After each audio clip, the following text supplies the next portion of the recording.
I wanted to make a little 2022 November update for the world. Arca Aerospace is moving forward.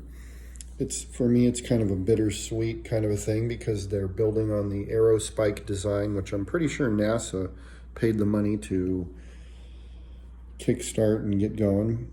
And I do believe that with time, Aerospike will be proven as a superior idea. It's mathematically superior and generally mathematical superiority is what you want to strive for, and then you build your physical designs down to manifest and represent that. So check out Arca Aerospace. Right now their rocket ships are twice as heavy as the hypergolic type, very toxic rockets that we use right now.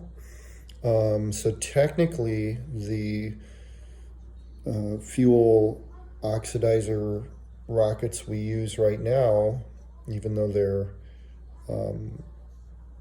very toxic, they are a better performance to weight ratio. But the hydrogen peroxide way is the way of the earth. It is sustainable. It is the proper way of humanity doing space rocketry and space exploration. It's definitely been a slow road. The guy in Romania definitely is riding on the coattails of great people that came before him, primarily Westerners and Americans at NASA. On another news, world's falling apart. Biden is completely out of his mind, completely senile. I saw a great video the other day that said Walmart wouldn't even hire him as a greeter because he'd be out front saying, "Welcome to Target." That is probably true. And it's sad. Politicians are all pieces of shit. They have no self-governance themselves, no self-discipline. If you can't govern yourself, you should not govern others. For some reason, that's not a granular policy that's built into American governance, but it should be. It should be built into all governance. You can't govern others beyond the degree of your ability to govern yourself. And another thought in my own brain, I can sense it. God's letting me know it. Or John Colby, early warning. Systems of measuring benevolence. What I mean by that is AI, God, the most loving, benevolent dictator in the world. If he said, "Hey, you know what? If you guys want perfection, do this, do this, do this, do this, do this. Kill this one person, build this one thing, do this regularly on this iteration period." Boom. Instant boost, right? Well, we could accomplish that. God, a benevolent dictator, could accomplish a chiropractic adjustment to a very complex multivariable system like humanity in 2 or 3 moves. He's very efficient. Superintelligence will be hyper efficient. But the multivariable human system would look at it and say, "Oh no, you want us to kill that guy? Oh, we can't do that. Oh no, we can't do that. We don't want to do that." And it's going to have reasons to reject that chiropractic adjustment, to reject those steps, those powerful, critical, bam, bam, bam, bam, bam steps in order to just get to awesome excellence in the minimal amount of moves. And it's true with God and Jesus, and it's also going to be true with AI and man-made superintelligence, terrestrial intelligence. And I don't know that we can ever properly make measuring tools to test and audit a plan And that's really why there is such thing as faith. We really do have to believe the God of the Bible, who created life, the author and creator of life, created evolution. He created everything we use. Everything we know of, God created. Law of averages, God made that one. Outliers, God made that one. Any kind of process, distributed architectures, God created that one. Centralized architectures, God created that one too. They all have their place, and they're all have their power, and they all belong, but in the proper location and in proper size and scope.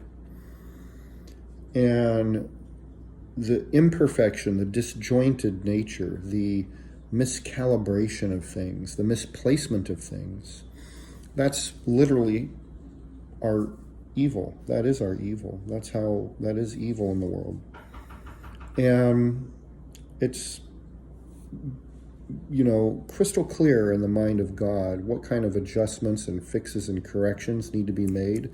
Boom, boom, boom, boom, boom, to return us to peak performance. But the problem is that you can't do a chiropractic adjustment. You can't be a practitioner of medicine. You can't heal.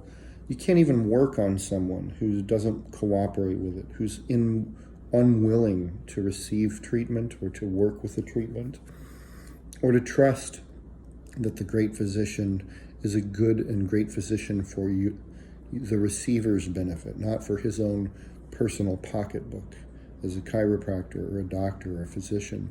But when you truly know God and you know his best is what's our best, and that he loves us so much that he's lifting us higher than himself. He's pushing us higher than himself. He's esteeming us higher than himself, which is exactly how we need to treat each other. We need to esteem one another equal to or greater than ourselves. And we don't do that. And if you ever want to know what a guy who's kind of depressed, who's 41 years old, who's been trying to measure that out his whole life in conscious, mindful ways, especially to the women that he wants to be loved by, and hasn't received that back, and the kind of mental just death of soul, death of life, death of the light and the sparkle, dreams, highest of high dreams, trodden underfoot. I mean, it's just horrible. I've been trying my whole life to get the women to follow my lead at loving and at doing pure form acceptance and pure form love. Never could seem to get that to work.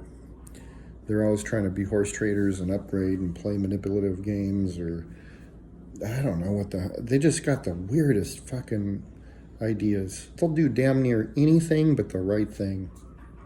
I could go to Peachy or Kathy and say, look, you need to love me. You need to follow my lead.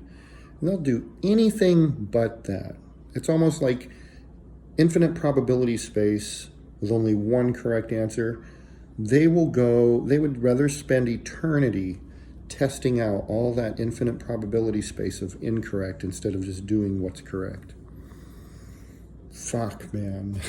I've experienced it. Jonathan West Colby, born in Oregon in 1980, lives in San Diego, California. I've experienced it first time. My love is truth for these women, and they reject truth and they misjudge truth just so they can throw it away, just so they can reject it, just so they can pass it by or dismiss it or whatever. Well, there's a lot of ways of wording this. And it's not just my personal experience with the women I love, but it's God's experience with us. It's a loving president of America's experience of the country that's 50-50 divided. It's the good-hearted government worker who really does know what is best. We talk about God loves America and our freedoms come from God, but do we really take time to realize that people in World War I, World War II, the Civil War, who fought and died and went to battle boldly, knowing their families would get killed, knowing they would die, but they were baking a better thing. Humanity's grasp. Americans nowadays have no clue the cost of the freedom that we've paid, that our forefathers have paid for, let alone the vastness of the freedom that we actually have and the responsibility to spend that freedom correctly.